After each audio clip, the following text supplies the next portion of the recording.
I don't ever slow up, no I don't take I got no love for the fakeness. If you wanna play tough and wanna hate this, I'll always show up and make a statement.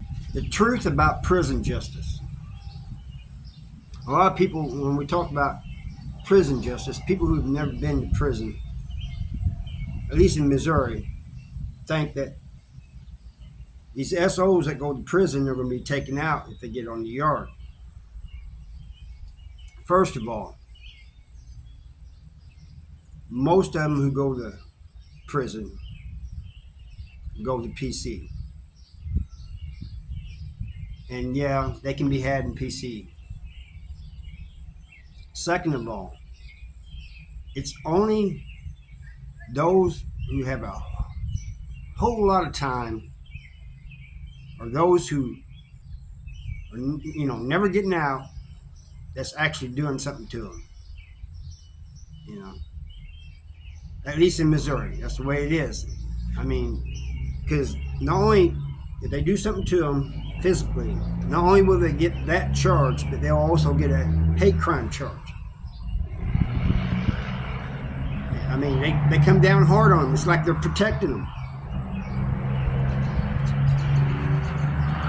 Sorry about that truck. But there are some that do it.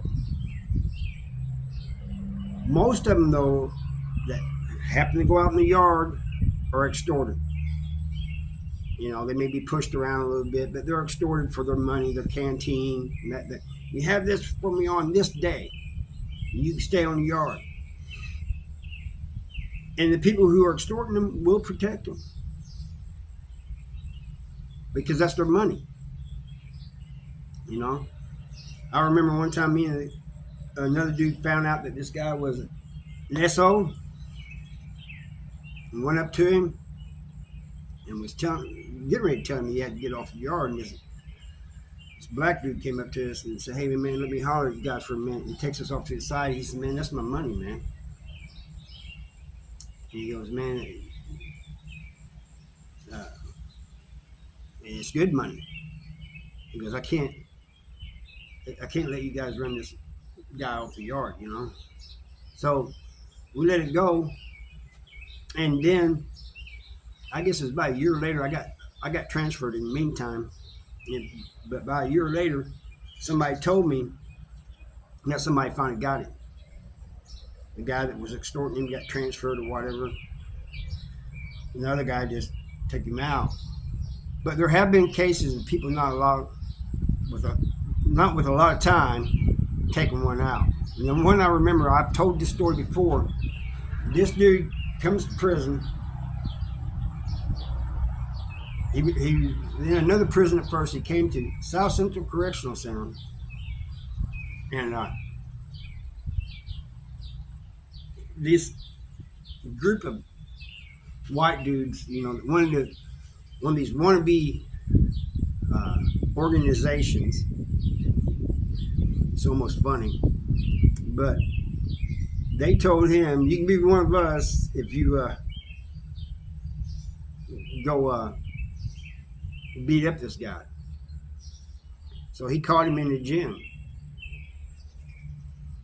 I was getting ready to head. My boss had talked to me. I worked in the gym. My boss had talked to me, and I was getting ready to head out the door.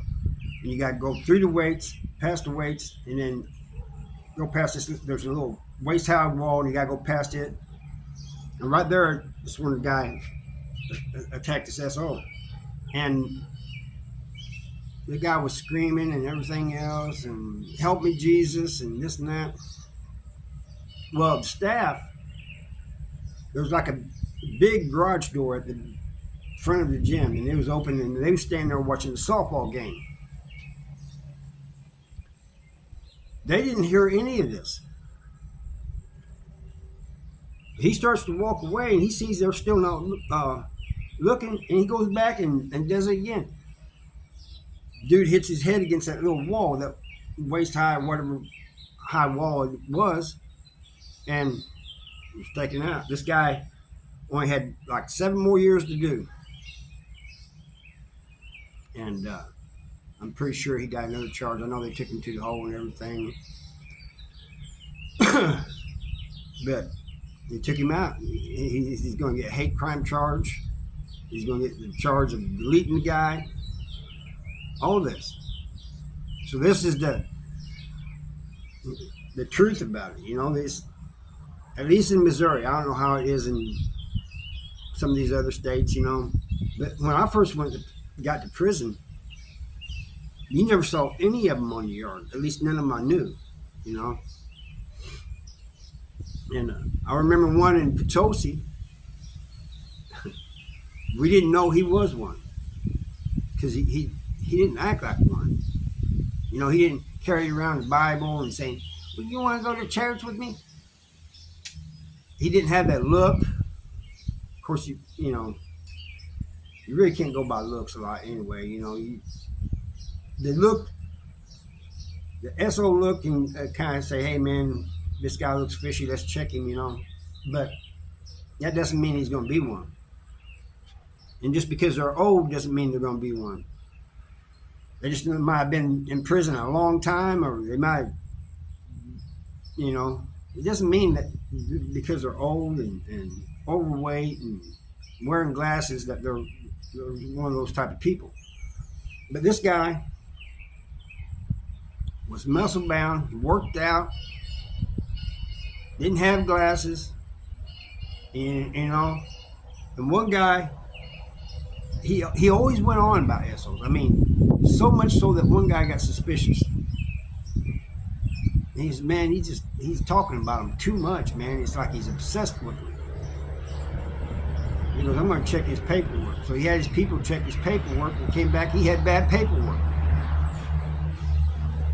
And so he got ran to PC. He wasn't extorted. He wasn't beat up. They just told him he had to go. So he went to PC. But that was, I think, the only time I know that they just telling him, somebody they had to get off the yard, you know, an SO they had to get off the yard, and they didn't extort him, they didn't beat him up or anything. But in a lot of cases, I mean, some of them have a lot of money, some of them have their family still supporting them, or somebody out there still supporting them. I don't understand that. You think they'd come to prison that they would have nothing because nobody would want to have anything to do with them. But some of them have people out there supporting them. Then there's some of them that come to prison, they ain't got nothing but their Bible, their glasses, and their state clothes.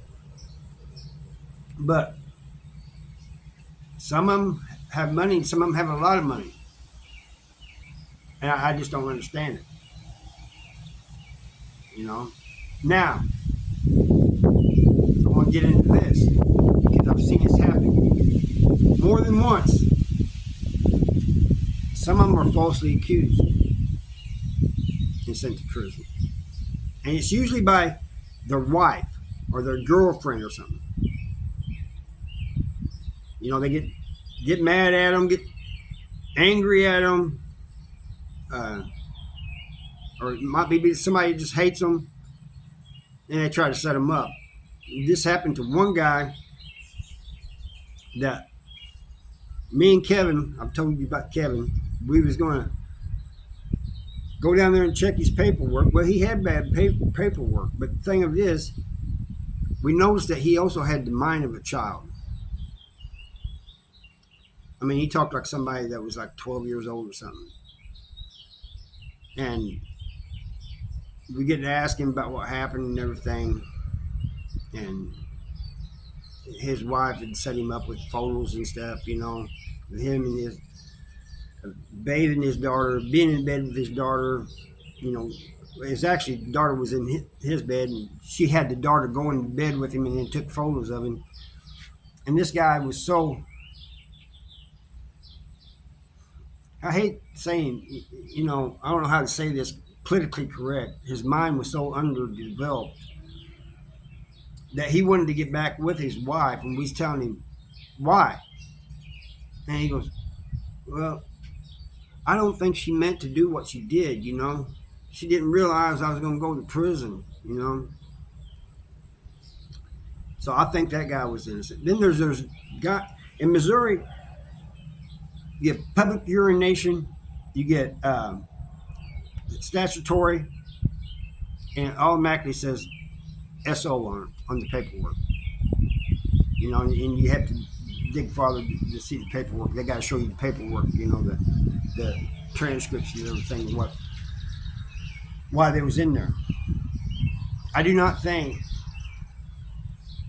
Yeah, you know, if I'm out with my family and I see somebody urinating publicly, yeah, I'm gonna be mad. But I'm not gonna have the guy charged. That's run that person's life, you know. The same way with statutory. Now, in some states, it's not allowed anymore. You know, when like the boy gets to be 18 and the girl is still 17, and the girl's parents file statutory on him. That's just wrong, man. You're gonna ruin that boy's life, that teenager's life, just because you don't want him being with your daughter. That's really messed up. And the same goes with those who do bad things to women. You know, some of them are set up by women. You know, most of them are not, but it's like most of the ones with children, most of them are guilty, but there are innocent ones. You know, they're put in situations and framed and set up. It happens to people all the time. You know, people talk about, yeah, if you're in prison, you're guilty. You know, you need to be there. You need to be punished. Well, yeah, if you're guilty, all right. But there's people in there that are innocent. Of many different churches, you know, deleting somebody, against children, against women, different things. But I'm talking about the ones that are guilty, you know. And the thing about the ones, I never could understand this. The ones who are guilty, well, a lot of them, not all of them, but a lot of them will tell you they're guilty, but try to explain, make excuses for why they did what they did. And it's usually blaming the child or the woman or whatever. I don't blame the victim, man. Then there's those who say, they try to lie at first, and they say, I got a drug case. And the saying in Missouri prisons is, yeah, you drug that kid out of a sandbox, didn't you? But when they realize they can't lie no more, then they go to, well, this is why I did what I did. You know, you don't understand, you know. Or sometimes they'll just go straight to the CO and say, hey, he's harassing me. Anyway, that's all I got for you. I'll see you next time. Bye.